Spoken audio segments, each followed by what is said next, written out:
Welcome back to Chat Like a Native. It's great to be here. So, if you're learning English, you know that feeling, that tiny, painful delay between hearing something and then actually forming your answer. That lag, it's when you're translating in your head. Exactly. And it kills your confidence, but more than that, it kills your fluency. So the goal of our discussion today is to show you how to eliminate that translation delay. For good, to give you that real automatic feel when you speak. And what we found is that fluency, it isn't really a grammar issue. It's a thinking habit problem. That's the core of it. The key is to train your brain to switch English from what we might call test time mode into life mode. And you do that by solving small, everyday decisions entirely in English. Yeah. It's all about consistency and, small wins. Right. And to make that systematic, there's a simple loop to remember. It's PODAR. PODR, problem, options, decision, action, and reflection. We're going to spend this time unpacking that loop and how to use it every single day. It's true. The moment you start seeing fluency as a psychological habit, not just a list of words, everything changes. So when learners say they feel slow, what's actually happening in the brain? What is that bottleneck? That bottleneck is a massive cognitive traffic jam. The cycle starts when you hear something, right? A question, a text. Anything. And your brain, by default, it just runs back to what's safest, your first language. So you form the whole thought there perfectly. Perfectly. Then you begin this slow, painful process of translating it. And because English is so often tied to rules and classrooms, you start to panic. Is the grammar right? Am I using the right tense? Exactly. So you edit it maybe a few times, all while the other person is just waiting. And by the time you're ready to speak, you either freeze up or the moment is gone. And that whole process is just, Yeah. it's extra work. It's completely unnecessary. It's exhausting. You're building every sentence from scratch every single time. The delay isn't a lack of knowledge. It's your brain taking the longest possible route. So the goal isn't just more vocabulary. It's to force the thought itself to happen in English from the very beginning. Yes. And daily life is the perfect place to practice. Planning meals, choosing what to wear, figuring out your schedule. Why is that so much more effective than, say, sitting down with a textbook? It's about how the brain actually learns new habits. It's a cycle of repetition plus a little bit of pressure. Oh, small pressure. What does it mean? Well, think about it. If you only use English in a classroom, your brain learns one thing. English equals test time. It's high stress. It's about being graded. Precisely. And that triggers the slow, effortful part of your brain. But if you start using English for normal life, tiny choices, tiny problems, the brain learns a new message. English equals life. English is just the tool you use. That repetition under low pressure moves the language out of the test center of your brain and into the automatic part. You stop thinking about the sentences and you just start making them. So the pressure isn't giving a speech. It's just the small urgency of needing to decide what to wear before you're late for work. Exactly. That's just enough pressure to force the language out. And that brings us right back to that structured process we mentioned. The everyday problem loop. PODAR. VODAR. And what I love about this is that it's fast. It builds fluency fast because the loop itself is fast. And you could do it completely in your head. So let's drill down. How do I start? You just walk through the 5 steps. The first one is P, problem. You just say the problem, simply, in English. So no big complicated issues. No, keep it functional. I need to reply to this email, or I forgot my key card. I don't know what to eat. The simplicity is key, isn't it? It's everything. Step 2 is O, options. You force yourself to come up with 2 or 3 solutions in English. And that's important because it makes you pull up different sets of words, right? It does. For the key card problem, it's I can call security, I can wait for a colleague, or I can use the side door code. Okay, and now we get to the core of it. D, decision. This is where you practice really vital grammar without even trying. You choose one option. I will call security first. Or I should wait for my colleague. It's faster. Ah, so you're automatically drilling those modal verbs, will, should, must, that can really slow people down. You're moving them from abstract rules into tools for getting things done. I love that. Yeah. Okay, what about the next step? A for action. This grounds the language right here in the present. You just state the very next thing you're going to do. First, I'll find the security number. I'm going to check my messages while I wait. Exactly. It's just operational language. And finally, R, reflection. Now, why is this so important if the problem is already solved? Because reflection closes the learning loop. It's just one simple sentence. That was a good choice. It saved me time. Or maybe next time I'll check my bag first. I see. So you're practicing past tense and also future conditionals like next time I will. You're training tense flexibility automatically. And you're connecting the English thought process to a successful outcome, which reinforces the habit. That is a powerful little structure. Yeah. But you mentioned a golden rule. The golden rule is absolutely critical.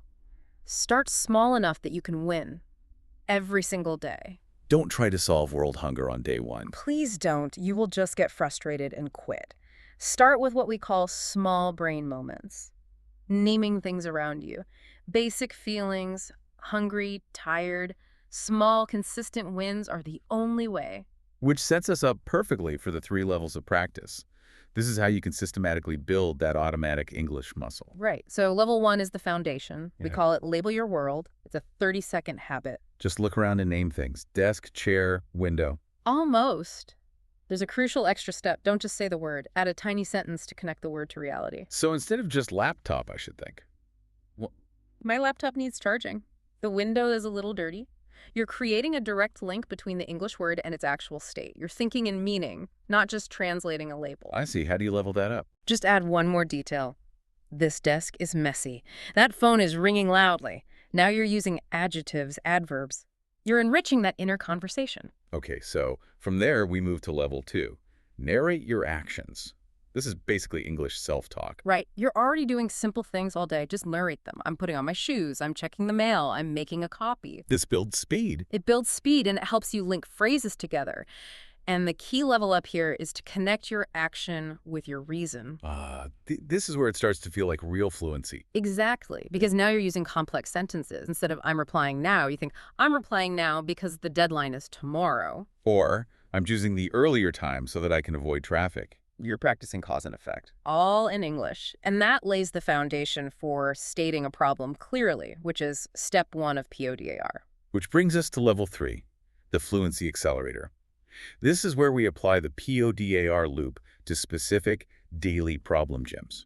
Right. The first gym is planning meals. It's something you have to do every day. It's repetitive and it's low pressure. So the problem is, I'm hungry. And your options might use phrases like, I'm craving something salty, or I want something light, or I should check for leftovers. You're practicing the language of desire and need. What about Gym B? This one feels a little more high stakes. Fixing mistakes. It is, but mistakes happen every day. A missed email, a wrong number. Using the loop here helps you generate professional, solution-focused language, not just panic. So if the problem is, I sent the email to the wrong person. The action might be, I need to apologize and resend it. This forces you to practice simple, useful phrases like, that was my oversight, let me correct that, or here is the updated version. I like that. It's about building confidence, not just vocabulary. And the final gym is deciding your schedule. The problem is always the same. Too many tasks. I know that one well. The options stage forces you to prioritize. So you practice phrases like, I'll prioritize this task, or I'm running out of time, so I need to focus, or I should delegate this. English becomes the language you use to manage your life. Okay, this is all great, but let's address the elephant in the room. People are still going to feel stuck, trying to just stop translating with willpower. It almost never works. It doesn't. It's painful. So you need tools that work automatically. The first one is foundational. Use simple English you already own. The goal is speed and clarity, not to sound like Shakespeare. Exactly. You probably have enough fast words already. Use them. Prioritize getting the idea out quickly. Speed, not flair. Okay. Second, and this one is super tactical, stay in English using bridge phrases. A bridge phrase, what's that? It's what you think when your mind goes blank on a word. Instead of switching back to your native language, you use a simple English phrase to keep the engine running. That's a powerful idea. So it keeps your brain in English mode while it searches. Give me some examples. They're simple. Things like, how do I say this? Pause once. Let me think for a moment. Or, if you can't find a noun, it's the thing that. It's the thing you use for. Right. You're signaling to your brain that the answer has to be in English. The third tool is something I think fluent speakers do without even realizing it. Describe instead of translating. Yes, this is the hallmark of real fluency. Yeah. If you don't know the word kettle, don't panic. Just describe what it does. The thing for boiling water. Or if you forget schedule, you say, my plan for the day. It proves you understand the idea in English, not just the label. What if it's a more abstract concept like justice? It still works. That's a great test, actually. You could think the concept of fairness in society. By explaining it in simple English, you're building a stronger, more connected idea in your mind. And the last tool is for when we're learning new words. Yes. Use English explanations. When you find a new word, look up its definition in a simple English dictionary, not a translator. This makes the new word an English idea, connected to other English ideas you already know. This all leads to something that feels like a secret weapon for automating all of this. Mini stories. Mini stories are so powerful because they naturally force you to repeat grammar, especially tenses, in a meaningful way. The technique is very simple. You just pick one small event from your day. A tiny one.